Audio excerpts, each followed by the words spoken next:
Magandang hapon mga kaisyo ng bayan. Narito tayo, pinasyalan natin ang bagong Chief of Police sa bayan ng Taytay, mga kaisyo ng bayan. At kukuha lang tayo ng kaunting mensahe bilang isang Chief of Police, si Lieutenant Colonel Solero, mga kaisyo ng bayan. Sabi natin, alamin natin kung ano ang gusto niyong pag-itingin dito sa bayan ng Taytay. Ngayon siya ang bagong hepe sa bayan ng Taytay. Chief, live tayo sa programang Resolution ng Bayan. Bilang kayo ang bagong hepe ng Taytay, ano po ang aasahan ng ating mga taga-Taytay? Una-una Kuya Jerry, magandang hapon bilang bagong upong officer in charge ng Taytay Municipal Police Station, nais kong iparating sa ating mga kababayan na medyo naliligaw ng landas na oras na para magbago o umalis na lang sila. Kasi ang ating komunidad ay para sa kapayapaan, kaayusan, walang puwang dito ang karahasan at anumang kabuktutan.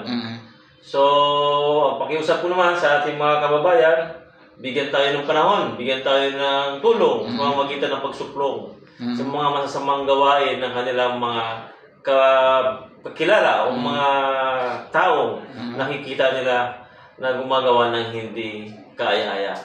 So, ngayon, ang panahon para magbago o di kaya na may lisanin na ang Taytay. Colonel, katulad yan, kung sakali mang merong mga nakita, mga hindi naasahan ng mga senior, mga citizen, mga kababayan natin, saan pwede magsumbong sa inyong tanggapan? Dito sa aming himpilan, Kuya Jerry, pwede ko rin namang bigay. Actually, nasa mga tarpaulin na ng ating, nasa paligid ng ating istasyon, ang aking numero, para direkta sila pagbigay sa akin ng impormasyon patungkol sa mga legal na aktibidades na kanilang nakikita sa paligid.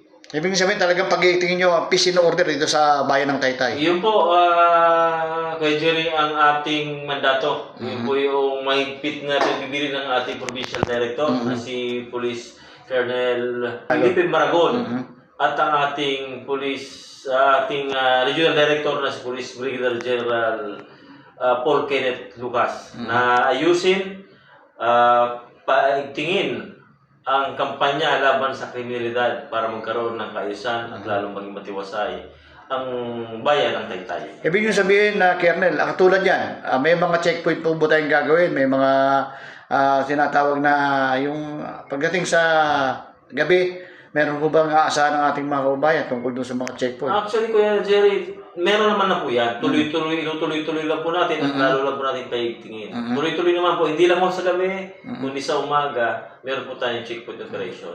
Kaya pinag-iingat po ninyo ang inyong kung meron po silang makita na checkpoint or oplansita sa mga kalsada, huwag po silang matakot. At yun po isang measure lang po yan para maitaboy po natin o mahuli natin ang mga kriminal na umiikot o umaliligid sa bayan ng Taytay. Kumusta po naman ang pakikipag-ugnayan nyo kay Municipal Mayor Alan De Leon? Maganda po Kuya Jerry ang binibigay na suporta ng ating punong bayan na si Mayor Alan De Leon. At nangako pa ho siya na maliban sa mga tulong na binibigay niya ay kanya pa pong dadagdagan at patuloy pa ho niya tutulungan ang ating mga pulisan. Ngayon po, dito sa limang barangay sa bayan ng Taytay, ito ba inyo nang napasyalan? Akin pong pinaplano, Kuya Jerry, napasyalan dito darating ng mga araw. Opo.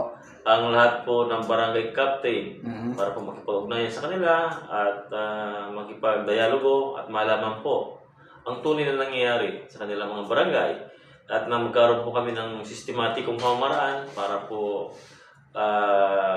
pagtulungan na magkaroon po ng kaayusan ang bawat barangay dito sa bayan ng Taytay. Mga ilang araw na po kayong nakaupo dito sa bayan ng Taytay bilang isang OIC Chief Epi?